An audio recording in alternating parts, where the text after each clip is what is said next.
Hey, what's up everyone?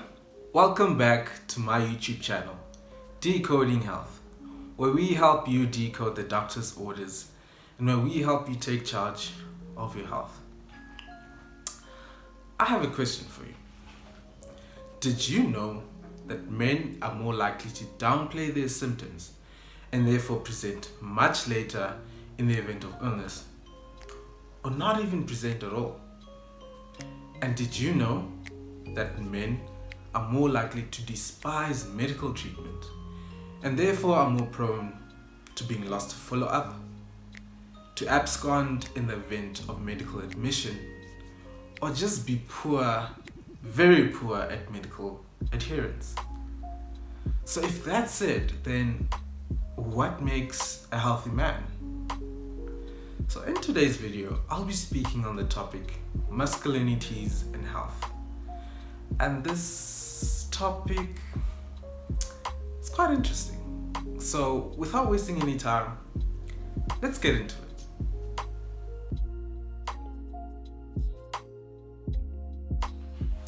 I want to kick off this discussion by speaking separately on the topic of masculinities.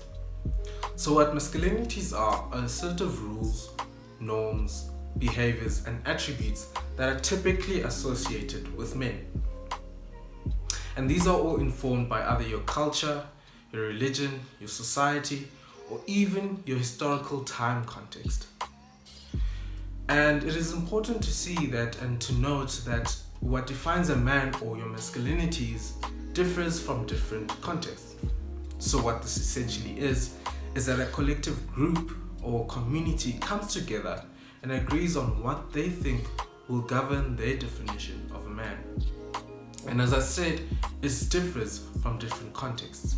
So to give an example, is that in the 19th century or early 19th century in England, boys typically wore the color of pink. But now these days, you're seeing boys wear the color blue or green. So it's important to see that the definition of a man or masculinities differ from different contexts. So you might be asking yourselves, where am I going with this? So traits that are traditionally attributed to men in Western and African cultures are strength, courage, independence, assertiveness, and dominance. And these can all affect your perceptions and your behaviors, which invariably will directly or indirectly affect our health. So let me give you a few examples of where health and masculinities intersect.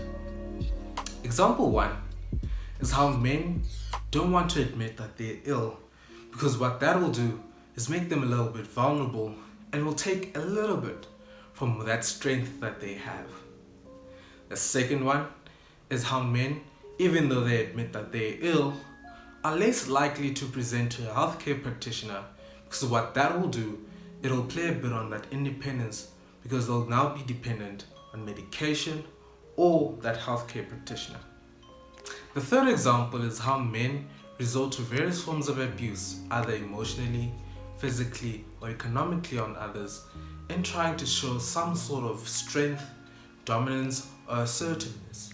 And I'm not surprised why we have our high epidemic of interpersonal violence, with special mention to gender-based violence and child abuse. The fourth example is how men have a lower life expectancy and are more likely to die of premature death. The fifth example is how men are more likely to also engage in risky behaviors in trying to show their strength and their courage.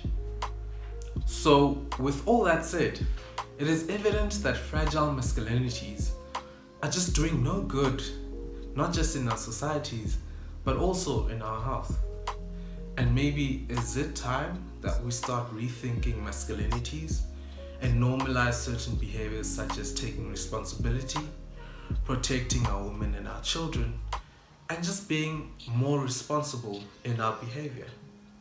I think what that will do is that it will help just a little bit in repairing our fragmented society. So masculinities and health is a very broad topic, and this is the short time that I got to speak about it. So if you want to continue the conversation, feel free to leave a comment down below. And if you have any suggestions for any future content that you want to see, or maybe if you have any questions, do the same and drop a comment down below. And don't forget to like, to subscribe, and to share this video. I am Lungile Hlajwayo, and we are Decoding Health.